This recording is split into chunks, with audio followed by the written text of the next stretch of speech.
Hi friends, welcome back to our channel Yathvi beauty world. இன்றைக்கி என்ன பார்க்க போகிறோன்னா, நிறைய பேருக்கு வாரக்கணக்கில் மாதக்கணக்கில் பீரியட்ஸ் வராமல் ரொம்ப அவஸ்தைப்படுவீங்க. அதால் வெயிட் கெயினும் அதிகமாக ஆகும். அதுக்கப்புறம் பார்த்திங்கன்னா பேக் பெயின், ஸ்டொமக் பெயின் மட்டும் இருக்கும், ஆனால் பீரியட்ஸ் வராது. இது எதனாலன்னு சொல்லிட்டு பார்க்கலாம். அதே மாதிரி இந்த ட்ரிங்க் குடிச்சிங்கன்னா 1 டேக்குள்ளே உங்களுக்கு பீரியட்ஸ் கண்டிப்பாக வந்துடும்.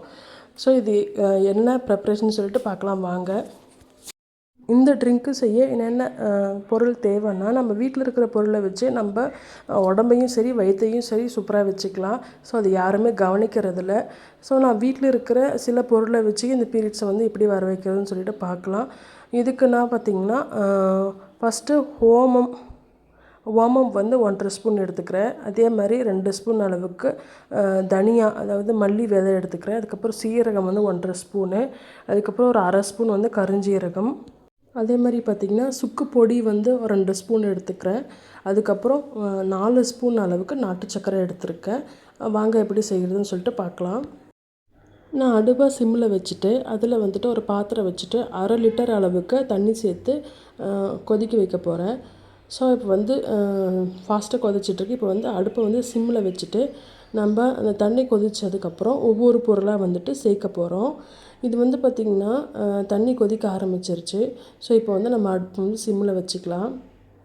பாருங்க, நான் சிம்மில் வச்சுட்டேன். இப்போ வந்துட்டு ஃபஸ்ட்டு சேர்க்க போகிறது பார்த்திங்கன்னா கருஞ்சீரகம் நம்ம ரத்தத்தை வந்து சுத்தப்படுத்தும். அதே மாதிரி நம்ம உடம்புல இருக்கிற தேவையில்லாத கொழுப்பை வந்து கரைச்சிரும். அப்புறம் அடுத்து எடுத்துக்க போகிற பொருள் என்னென்னு பார்த்திங்கன்னா, அடுத்து நம்ம சேர்க்கறது சீரகம் வந்து நம்ம வயிற்றில் இருக்கிற அந்த தேவையில்லாத நச்சுக்களை வந்து எடுத்துரும். அதே மாதிரி பார்த்திங்கன்னா மல்லி விதை வந்து நல்ல ஒரு பிளட் சர்க்குலேஷன் கொடுக்கும். அதுவும் இல்லாமல் நம்ம உடம்புல வந்துட்டு நிறைய கேஸ்ட்ரிக் ப்ராப்ளம் இருந்தால் கூட, அந்த கிராம்ப் பெயின் இருந்தால் கூட இது வந்து சரி செஞ்சிடும். அடுத்து சேர்க்க போகிறது ஓமம்.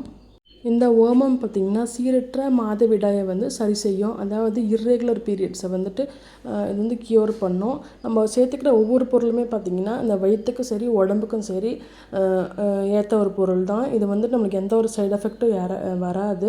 இது 100% நேச்சுரல் தான். அதே மாதிரி பார்த்திங்கன்னா இது எடுக்கிறதுனால நிறைய பேருக்கு பார்த்திங்கன்னா அந்த பிசிஓடி பிஓஎஸ் ப்ராப்ளம் இருக்கிறவங்களுக்கு கூட அந்த கட்டி வந்து உடஞ்சி வராமல் பிளட் வந்து கிளாட் ஆகி அப்படியே இருக்கும். ஸோ இது எடுக்கிறதுனால பார்த்திங்கன்னா அந்த கட்டியை உடஞ்சி வர தன்மை கூட இருக்குது. ஸோ அதனால தான் இது எல்லாமே பார்த்திங்கன்னா சூப்பரான ஒரு நேச்சுரலான ஒரு ரெமெடி தான். கண்டிப்பாக உங்களுக்கு யூஸ் ஆகும். ஸோ இது கொதிச்சு அப்புறம் நம்ம வந்து என்ன சேர்க்க போகிறோம்னா நாட்டு சர்க்கரை சேர்க்க போகிறோம். நாட்டு சர்க்கரை பார்த்திங்கன்னா நாட்டு சர்க்கரையில் அயன் கண்டென்ட் இருக்கிறதுனால ஸோ நம்மளுக்கு பிளட் ஃப்ளோ ஆகிறதுல பெயின் இல்லாமல் இருக்கும். அதே மாதிரி பிளட் ஃப்ளோ வந்து ஈஸியாக வர்றதுக்கு இந்த நாட்டு சர்க்கரை யூஸ் ஆகுது.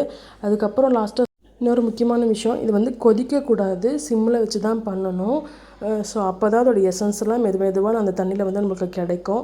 ஸோ அதை நான் வந்து நைட்டில் பண்ணிகிட்ருக்கேன். நைட்டு 1 டைம் குடிச்சிட்டு அதே மாதிரி மார்னிங்கும் குடிங்க. நைட்டு குடிச்சிட்டு மார்னிங்கே கூட பீரியட்ஸ் வந்துடும். அப்படி வராதவங்க மார்னிங்கும் குடிங்க.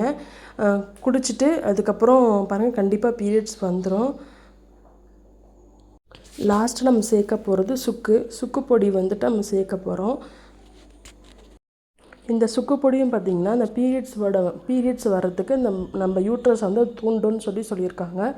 ஸோ இதுவுமே பார்த்திங்கன்னா நம்ம இர்ரெகுலர் பீரியட்ஸ்க்கு ஒரு சூப்பரான ரெமெடி தான். ஸோ இது எல்லாமே சேர்த்து நல்லா கலக்கி விட்டுக்கோங்க. நான் 1/2 லிட்டர் அளவுக்கு தண்ணி ஊற்றியிருக்கேன். அதுக்கு ஏற்ற ரேஷியோவில் தான் நான் வந்துட்டு இதெல்லாம் ஆட் பண்ணியிருக்கேன். ஸோ இது வந்து நம்ம 2 டைம்ஸ் குடிக்க போகிறோம். நைட்டு 1 டைம், காலையில் 1 டைமு. ஒரு 2 செகண்ட் கலக்கி விட்டுட்டு அதுக்கப்புறம் இதை வந்துட்டு ஆஃப் பண்ணிவிடுங்க. ஆஃப் பண்ணிவிட்டு மூடாதீங்க. இதுக்கப்புறம் இதை நான் வடிகட்டி எடுக்க போகிறேன். இப்போ நைட்டு எவ்வளோ தேவையோ அவ்வளோக்கு நான் குடிக்கிறதுக்காக எடுத்துக்கிறேன். ஸோ நான் இப்போ ஒரு 250 ml அளவுக்கு நான் எடுத்துக்கிறேன். ஸோ எடுத்துகிட்டு இது சூடாக குடிக்கக்கூடாது. டீ காஃபி குடிக்கிற பதத்தில் வந்துட்டு மெதுவாக குடித்தா போதும். நிறைய பேருக்கு பார்த்திங்கன்னா பெயின் இருக்கும், ஆனால் பீரியட்ஸ் ஃப்ளோ சரியாக வராது. அவங்க கூட இதை தாராளமாக எடுத்துக்கலாம். ஓகே ஃப்ரெண்ட்ஸ், இந்த வீடியோ உங்களுக்கு பிடிச்சிருந்தா லைக் பண்ணுங்கள், ஷேர் பண்ணுங்கள், கமெண்ட் பண்ணுங்கள். Bye friends, thank you.